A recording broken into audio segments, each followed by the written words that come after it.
Hey everyone, welcome back to the Song Breakdown series, and in the series talking about a few of the different songs that Mission Hills does on a regular basis, talking about the theology behind them and a little bit about why we choose to sing them here. And you can refer back to kind of the first video in the series to hear a little bit more about what I mean by that. But the next song that I'm going to be focusing on is called Your Peace Will Make Us One. And this is another rewrite, surprise, surprise, of a hymn that was very popular and was written in Civil War era. And so this song is originally known as the Battle Hymn of the Republic, and it was written by Julia Ward Howe. So it was actually written by a female writer, and she was visiting, the story goes, visiting DC with her husband and had heard a Union marching song. And the hymn really struck a chord with her, and a preacher who was working with her at the time really encouraged her to give the song new life that could be used in the church. And so she wrote new words to the tune, which in turn became this battle hymn. But it was actually a tune about John Brown's body. And so he was an abolitionist, and Howe was taking aim at slavery in this tune. She and her husband were very strong anti-slavery abolitionists.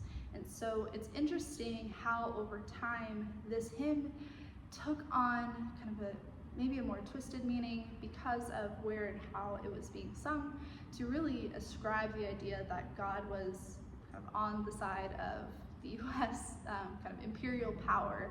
And this was not necessarily the original intent. And so Audrey Assad, who we sing several of her songs, kind of took it and gave it new lyrics, just as Julia Ward Howe did the same with the original tune it came from, and wanted to create a song with a non-violent image of God, of laying down swords rather than picking them up in the name of God.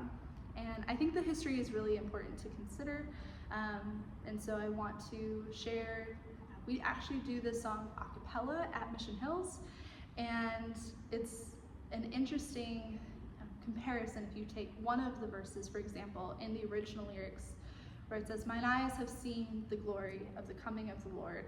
He's trampling out the vineyards where the grapes of wrath are stored. He hath loosened the fateful lightning of his terrible swift sword. His truth is marching on."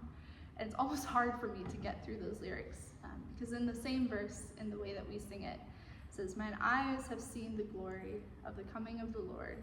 You are speaking truth to power. You are laying down our swords, replanting every vineyard till brand new wine is poured. Your peace will make us one." So hopefully this is some food for thought as we kind of think about it in an anti-war establishment. And I'll share just the a cappella version with you now.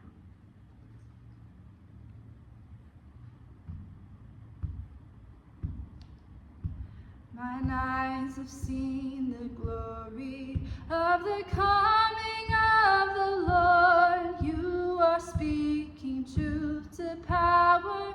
You are laying down our swords, replanting every vineyard till a brand new wine is poured. Your peace will make us one. I've seen you in our home fires, burning with the quiet light.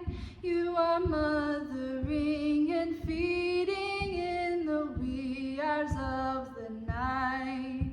Your gentle love is patient. You will never fade or tire. Your peace will make us one. And glory, glory, hallelujah.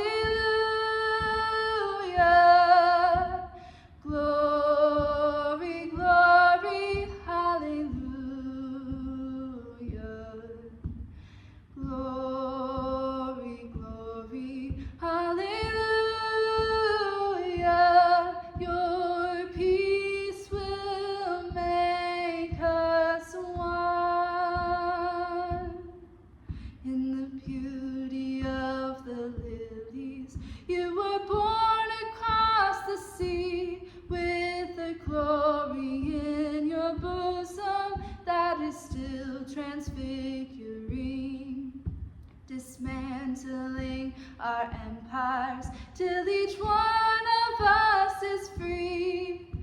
Your peace will make us one. And glory, glory, hallelujah. Glory, glory, hallelujah.